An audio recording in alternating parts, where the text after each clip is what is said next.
بسم اللہ الرحمن الرحیم۔ 5واں روزہ۔ اللہ اکبر۔ پچھلے 4 روزے کیسے گزرے آپ کے؟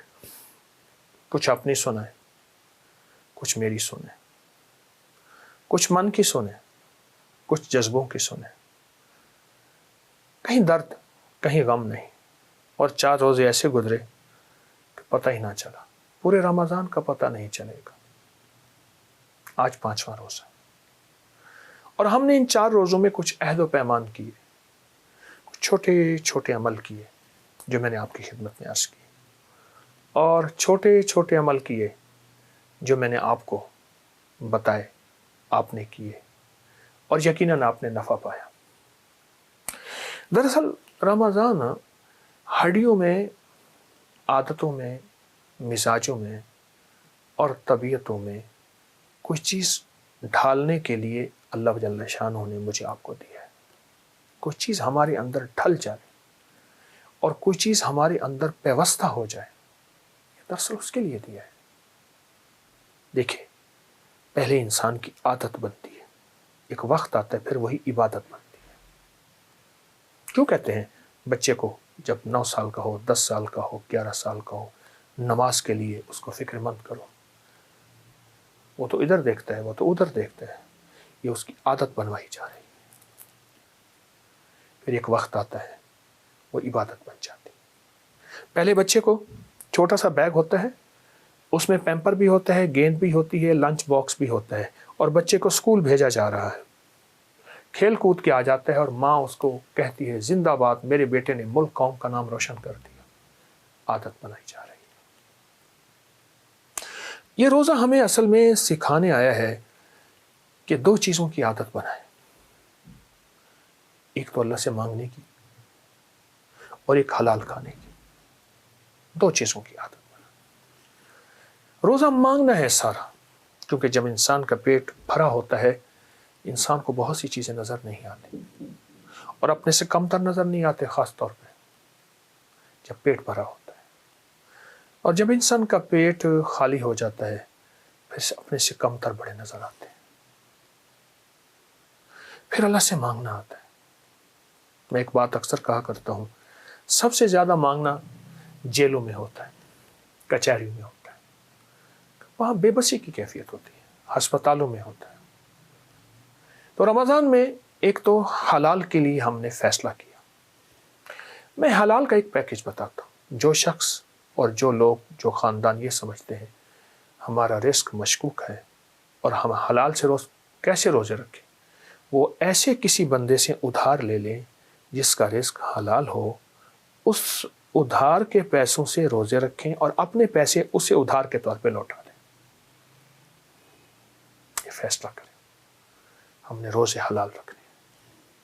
دیکھیں، مشرک تھے، ننگے طواف کرتے تھے، خون پی لیتے تھے، ان کے اندر سارے عیب تھے، پر حلال کا ان کے اندر یہ احساس تھا کہ جتنی حلال پیسوں سے وہ کعبے کی تعمیر کر سکے کی، باقی اس کعبے کی تعمیر بھی روک دی۔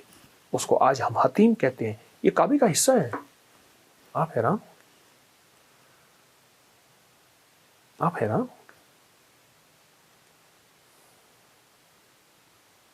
تو روزے اگر ہم محسوس کرتے ہیں ہمارا رزق مشکوک ہے تو کسی سے ادھار لے لیں جس کا رزق پاک ہو، اور ادھار لے کے ان پیسوں سے خود روزے رکھیں اور اپنے پیسوں سے اس کا ادھار چکا دیں۔ یہ بہت اہم چیز ہے۔ اور اگر چاہتے ہیں کہ حلال ہمیشہ رہے تو ایک دعا بتاتا ہوں۔ رمضان کے لمحوں میں یہ دعا مستقل پڑھ لیں، وقتاً فوقتاً پڑھ لیں،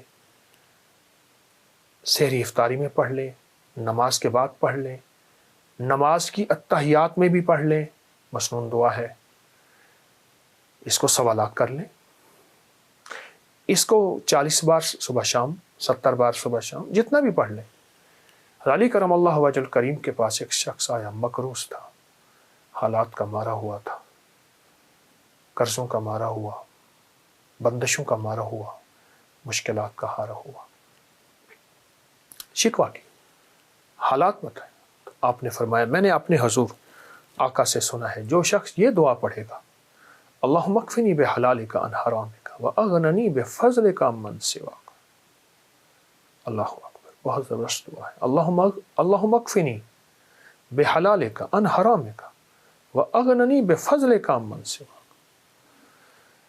اگر آپ 5واں روزہ ہے آج، 5ویں روزے سے یہ شروع کر دیں. تھوڑا پڑھیں، زیادہ پڑھیں، یقین سے تو پڑھی جانی تھوڑی دعا بھی عرش کو ہلاتی ہے. یقین، اعتماد، توجہ اور دھیان. اور ایک بات آپ کو یاد ہوگی کہ ہم نے دوسرے روزے سے چھٹے روزے تک 7 سلاموں کا عمل بھی جاری رکھا ہوا ہے. اس کی برکات بھی آپ پا رہے ہوں گے، اس کی خیریں بھی آپ لوٹ رہے ہوں گے، اور 7 سلام پڑھ کے آپ اللہ جل شانہ کے ان لوگوں میں شامل ہو رہے ہوں گے، اللہ کے خزانوں میں، جن کو فرشتے سلام کریں، جن کو اللہ کے سلام پہنچیں، جن کو روحیں سلام کریں، اور جن کو نیک جنات سلام کریں، اور جن کے اوپر سلامتیوں کی بارش ہو. آپ وہ 7 سلام کا عمل تو کر رہے ہوں گے. اس کے ساتھ ساتھ آج کے ہمارے اس 5ویں روزے میں آپ ہی اللہم اکفنی بحلالک عن حرامک واغننی بفضلک عمن سواک. 2 چیزیں، دعا بھی کرنی ہے اور حلال کی کوشش بھی کرنی ہے. تو انشاءاللہ یہ دونوں چیزیں جب جمع ہو جائیں گی، اللہ کی رحمت متوجہ ہوگی اور اللہ کا فضل اور کرم قریب ہوگا، اور انشاءاللہ ہمارا رمضان ایسا شاندار رمضان ہوگا جو پچھلے رمضان میں ایسا رمضان گزرا ہی نہیں ہے انشاءاللہ. جزاک اللہ. اچھا، ایک تو وہ آپ نے بتایا کہ جادو کے حوالے سے جو ہے وہ ایسی چیزیں ایسی اثر نہیں کرتی ہیں جہاں پہ اونٹ کی چیزیں ہوں اور اونٹ کی ہڈیاں ہوں، اور دوسرا آپ نے بتایا کہ دیمک بھی نہیں ہوتی ہے. دیمک کا اس سے کیا ایسا تعلق؟ دیکھیے یہ مخلوق ہے نا، جی جی جی جی، اس کے جو جتنی بھی حشرات ہیں، جی جی، اس کی اللہ جل شانہ نے اس کا جو حاکم بنایا ہے، جس طرح رجال الغیب ہیں، نظام تو اللہ چلاتا ہے. جی جی بالکل. کیا پھر اللہ پھر اس کا مطلب ہے فرشتوں کا محتاج ہے؟